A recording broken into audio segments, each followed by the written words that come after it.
नमस्कार दोस्तों, स्वागत है आपका हमारे चैनल बड़ी खबर एआई पर। दोस्तों, बड़े दुख के साथ आपको सूचित किया जा रहा है कि पोप फ्रांसिस ने आज सुबह 7:30 पर इस दुनिया को अलविदा कह दिया।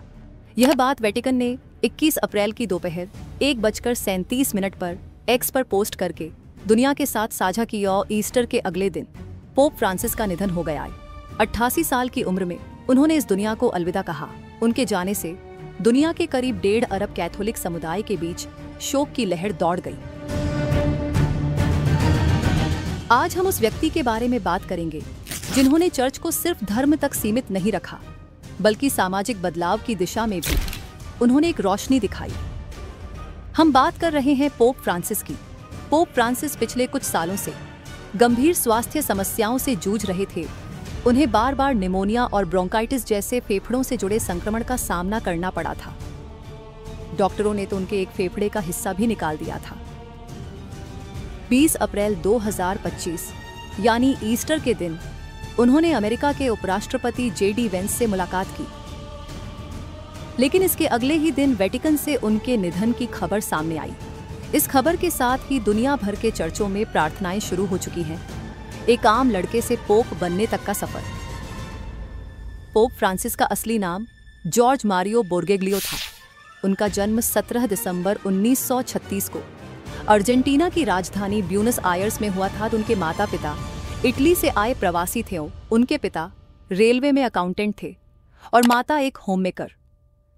उन्होंने केमिकल टेक्नीशियन के रूप में ग्रेजुएशन किया और फिर धर्म के साथ उसके रास्ते पर आगे बढ़ते उन्होंने विला डिबेटो सेमिनरी में प्रीस्ट बनने की तैयारी शुरू की। 13 दिसंबर 1969 को उन्हें प्रीस्ट नियुक्त किया गया। इसके बाद 1992 में पोप जॉन पॉल द्वितीय ने उन्हें बिशप बनाया और फिर 2001 में कार्डिनल की उपाधि दी गई। 2013 में जब पोप बेनेडिक्ट 16 ने अपने पद से इस्तीफा दिया, तब कार्डिनल की वोटिंग के बाद जॉर्ज बोर्गेलियो को नया पोप चुन लिया गया। उन्होंने संत फ्रांसिस को सम्मान देते हुए खुद को नया नाम पोप फ्रांसिस दिया और कहा कि अब नए रोमन कैथोलिक चर्च के वो 266वें पोप बन चुके थे। पोप फ्रांसिस उदार थे या रूढ़िवादी? पोप फ्रांसिस को लेकर के कई यह सवाल उठाते रहे हैं लोग कि क्या वो एक उदार पोप थे या एक रूढ़िवादी व्यक्ति थे।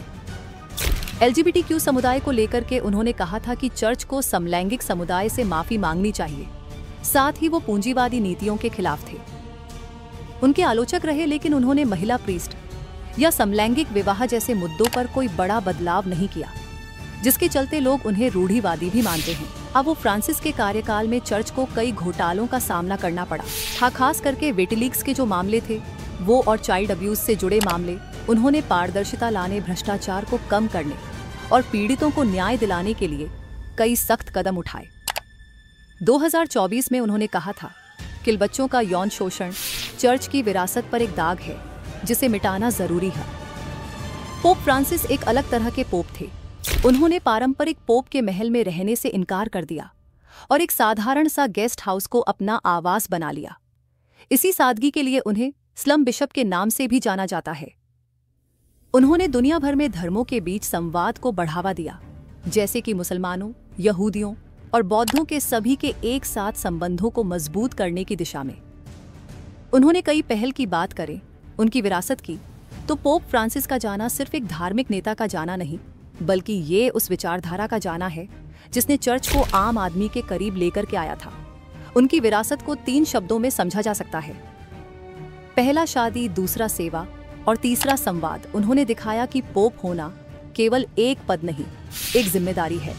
समाज के सबसे निचले तबके के लिए आवाज बनने की पोप फ्रांसिस अब हमारे बीच नहीं है, लेकिन उनका प्रभाव आने वाले दशकों तक बना रहेगा।